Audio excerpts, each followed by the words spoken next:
Hello and welcome to this week's Bible in the News. On Wednesday, Hamas's political leader, Ismail Haniyeh, was killed in his hotel apartment in Tehran. This week we examine who Ismail Haniyeh was and how the overall conflict between Israel and Iran and her proxies fits into Bible prophecy. Ismail Haniyeh was born in 1962 to parents who were originally from Ashkelon. He was born in the al-Shati refugee camp in the Gaza Strip, which at the time was under the control of Egypt. While he was at university, he joined the terror organization Hamas. He was involved in the planning of a suicide bombing on a Jerusalem bus in 2003, and Israel attempted to assassinate him and two other plotters in retaliation, but all three survived the attempt. One of the other plotters was the bomb maker Mohammad Deif, who was also assassinated on July 13th of this year, then holding the role of a top military commander for Hamas. Ismail's hatred for Israel gave him quick promotions up Hamas's command structure until in 2006 he became the leader of Hamas in the Gaza Strip, the role currently held by Yahya Sinwar. He briefly held the role of Prime Minister of the Palestinian Authority after Hamas won the 2006 Palestinian elections. The Hamas-Fatah war that followed those elections left Fatah in power in the West Bank and Ismail Haniyeh's Hamas in control of the Gaza Strip. During his time in power in Gaza, thousands of rockets were fired at Israeli civilians, causing death, life-changing injuries, and constant fear. There were also kidnappings, suicide bombings, and regular killings of even fellow Palestinians who were accused of helping Israel, seemingly selected at random. During his time in power in Gaza, he became extremely wealthy. He was believed to have been worth around $4 billion by the time he died. This level of extreme wealth is not unusual at the high leadership levels in Hamas.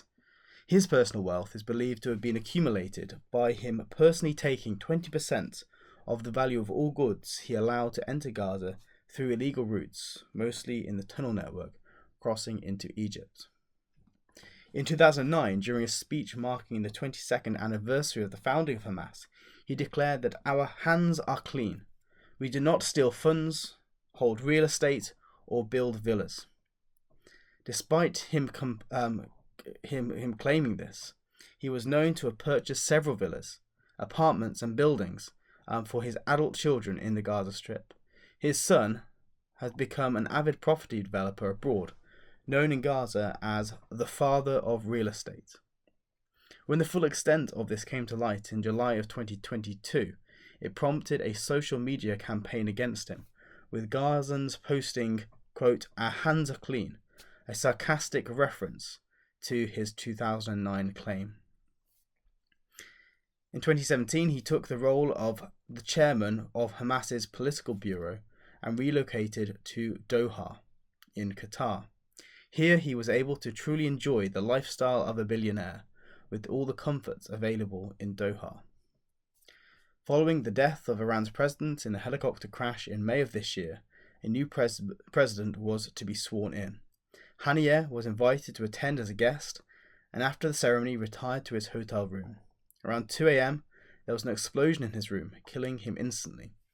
It is not clear what caused the explosion, with theories including a projectile entering his window or a bomb having been planted there before the incident many months before. Either way, Iran's security services have been humiliated as it was unable to prevent an attack on a guest to the inauguration of their president on their own soil in their own capital. In April, Israel assassinated a senior commander of Iran's Al-Quds force in its consulate in Damascus. Despite the strike having occurred in Damascus, Iran considered it to have been on Iranian soil and responded by attacking Israel with 170 drones, 30 cruise missiles, and over 120 ballistic missiles. Most were intercepted by a coalition of Israeli, Western, and Arab states, but one Bedouin Israeli child was killed in the attack. The recent assassination was actually on Iranian soil, in their capital city, and during the inauguration of their president. And so as we speak, Israel is anticipating a new attack from Iran, with the US sending reinforcements to the area. In Ezekiel 38, the nation of Persia or Iran is listed among a number of nations who are confederate against Israel. Noticeably, the Gulf states, along with Jordan and Egypt, are not listed in this confederacy.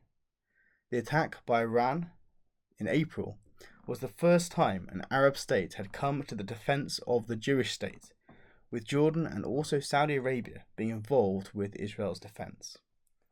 And so, although Bible believers expect Israel to be at peace at the time of the events of Ezekiel 38, we do not expect Israel to be without enemies.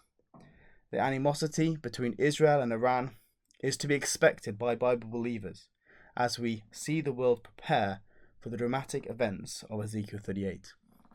These events include many tragedies for the land, but end with the return of the Lord Jesus Christ, who only can bring peace and righteousness to this world. This has been Paul Barnes joining you for this week's Bible in the News.